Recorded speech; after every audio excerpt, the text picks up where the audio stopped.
this country lies with the Democratic Party. Mm-hmm. Really, that's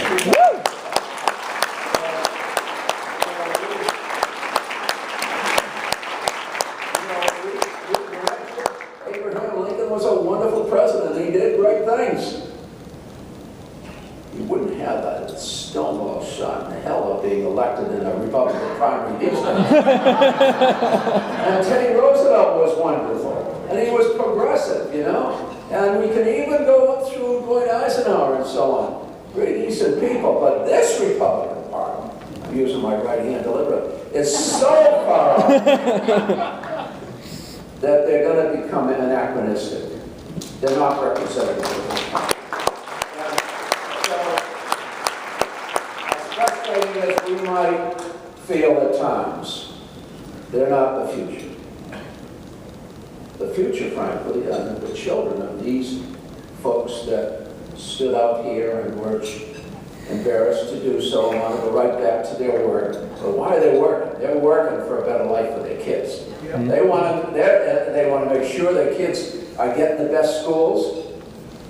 They're going to do everything they can to make sure that their children realize all the opportunities that this country presents. They're the future. And frankly, the demographics, as Javier will cite you statistically, are on our side.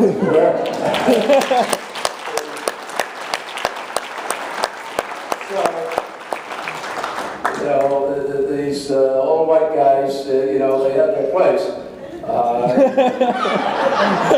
Sometimes, I have to admit, Javier, it would be nice to have a little white guys caucus in our own caucus sometimes. But the reality is that times are changing. And, with social media, where people find commonality in other ends of the world. They have more in common oftentimes with people they've been able to connect to because they share values and vision. And so a lot of these artificial borders are going to break down.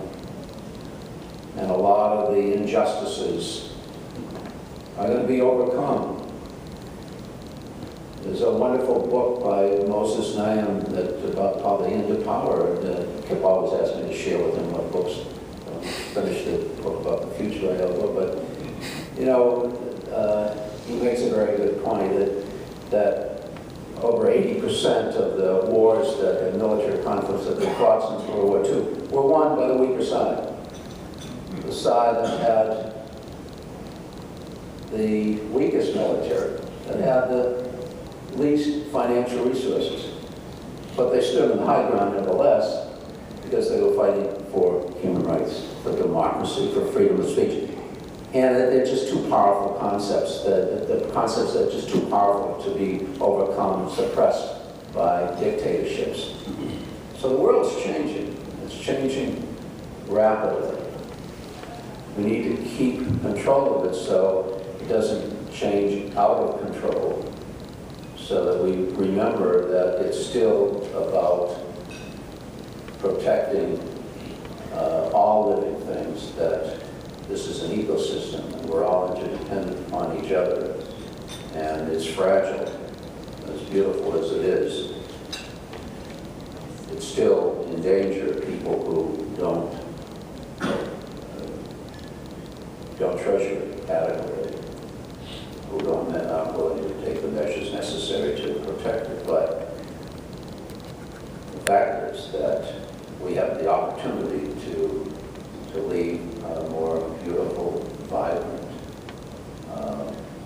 ecologically interdependent system to future generations if we are able to continue to elect the people that understand that vision, that understand that in the end, ultimately we're ancestors,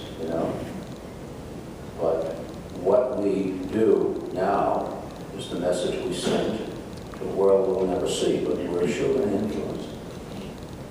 And every day that we're in the Congress or that I'm out in the district, I realize that these values that define the Democratic Party are so essential to the survival of the planet, for the ability of everyone in this country and throughout the real world to realize their potential. This is beautiful and compassionate and generous a world as it is meant to be. There's every reason for optimism, but there's also every reason to fight for what we believe in. And you've been doing that day in and day out, every year, in every election. But it really matters, and it matters to me that I've been able to be part of that, and I'm blessed with your support and your trust. And I really do thank you from the bottom of my heart.